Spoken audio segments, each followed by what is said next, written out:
গত বছরের ডিসেম্বরে বাংলাদেশ নারী দলের সামনে সুযোগ এসেছিল সরাসরি বিশ্বকাপ নিশ্চিত করার। তবে ওয়েস্ট ইন্ডিজ নারী দলের কাছে সিরিজ হারায় হাতছাড়া হয় সেই সুযোগ। তাই বিশ্বকাপ খেলতে হলে টাইগ্রেসদের পেরোতে হবে বাছাই পর্বের বাধা।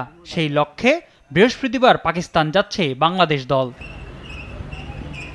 পাকিস্তানের উদ্দেশ্যে দেশ ছাড়ার আগে বুধবার মিরপুর শেরেবাংলা জাতীয় স্টেডিয়ামে গণমাধ্যমের মুখোমুখি হন অধিনায়ক নিগার সুলতানা জ্যোতি।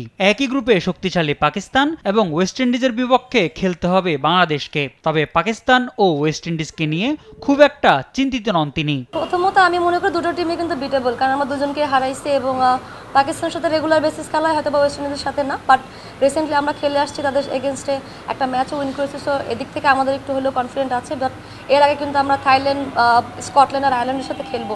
সবশেষ কয়েকটা সিরিজে বাজে ব্যাটিং ভুগিয়েছে বাংলাদেশ দলকে। তাই বিশ্বকাপ বাছাই পর্বের ম্যাচে ভালো করতে হলে ব্যাটারদের বড় ভূমিকা নিতে হবে বলে মনে করেন জ্যোতি। যদি আমরা টিম ওয়াইজ বেটার খেলতে পারি এবং স্পেশালি যদি ব্যাটিং ইউনিট রান করতে পারে, কারণ সবাই আমরা জানি পাকিস্তানের উইকেটগুলো কেমন হয়, অনেক বেশি ব্যাটিং ফ্রেন্ডলি। সেখান থেকে যদি ব্যাটিংয়ে আমরা ভালো স্টার্ট করে দিতে পারি এবং আমাদের বলাররা কিন্তু দুর্দান্ত, সবসময় আমাদেরকে অনেক বেশি ব্যাকআপ দেয়। বরাবরই বাংলাদেশের জয়ে বড় ভূমিকা রাখেন বলাররা।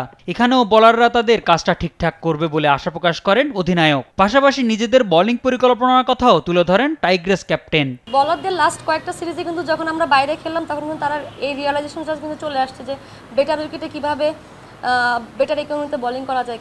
বলারদের সাথে এভাবে কথা হয়েছে যেন আমরা উইকেটের পেছনে না যে আমরা ইকোনমিক্যাল বল করি, কারণ প্রত্যেকটা টিমকে একটা ভালো স্কোরে রেস্ট্রিক্ট করাটাও কিন্তু অনেক বেশি ডিফিকাল্ট হয়ে দাঁড়াবে এইসব ভালো উইকেটে। 6 দলের এই বাছাই পর্ব শেষে সেরা দুটি দল বিশ্বকাপে জায়গা নিশ্চিত করবে। আগামী 10 এপ্রিল থাইল্যান্ডের বিপক্ষে ম্যাচ দিয়ে শুরু হবে বাংলাদেশ বিশ্বকাপ বাছাই পর্বের মিশন। এরপর স্কটল্যান্ড, স্বাগতিক পাকিস্তান ও ওয়েস্ট ইন্ডিজের বিপক্ষে খেলবে টাইগ্রেসরা।